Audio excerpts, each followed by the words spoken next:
MTV news Kannada ವಾಹಿನಿಗೆ ಸ್ವಾಗತ. America Iran ನಡುವಿನ ಯುದ್ಧದ ನೆಪವೊಡ್ಡಿದ ಕೇಂದ್ರ ಸರ್ಕಾರವು ಗ್ಯಾಸ್ ಬೆಲೆ ಏರಿಕೆ ಮಾಡುವುದನ್ನು ಖಂಡಿಸಿ ಚಾಮರಾಜನಗರ ಜಿಲ್ಲಾ ಮಹಿಳಾ ಕಾಂಗ್ರೆಸ್ ವತಿಯಿಂದ ಮಹಿಳಾ ದಿನಾಚರಣೆಯಂದು ಪ್ರತಿಭಟನೆ ಮಾಡಲಾಗಿದೆ. ಯುದ್ಧದ ನೆಪವೊಡ್ಡಿರುವ ಕೇಂದ್ರ ಸರ್ಕಾರವು ರಾತ್ರೋರಾತ್ರಿ ಅನಿಲ ಸಿಲಿಂಡರ್ ದರವನ್ನು ಏರಿಕೆ ಮಾಡಿದ್ದು ಸರಿಯಲ್ಲ. ಕೂಡಲೇ ದರ ಇಳಿಕೆ ಮಾಡಬೇಕು ಅಂತ ಮಹಿಳಾ ಕಾಂಗ್ರೆಸ್ ಕಾರ್ಯಕರ್ತರು ಖಾಲಿ ಸಿಲಿಂಡರ್ ಹೊತ್ತು ಪ್ರತಿಭಟನೆ ಮಾಡಿದ್ದಾರೆ.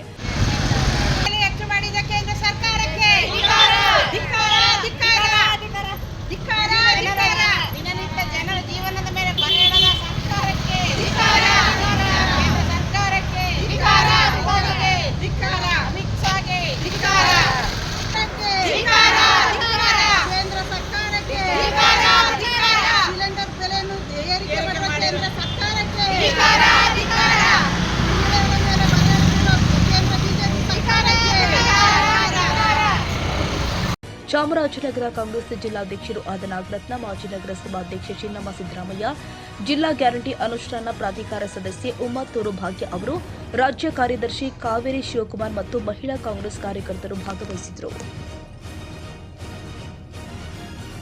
ತಾಜಾ ಸುದ್ದಿಗಾಗಿ ಎಂಟಿವಿ ನ್ಯೂಸ್ 24x7ಗೆ ಸಬ್ಸ್ಕ್ರೈಬ್ ಮಾಡಿ ಮತ್ತು ಬೆಲ್ ಐಕಾನ್ ಅನ್ನು ಒತ್ತಿ. ತಪ್ಪದೇ ಲಿಂಕ್ ಶೇರ್ ಮಾಡಿ.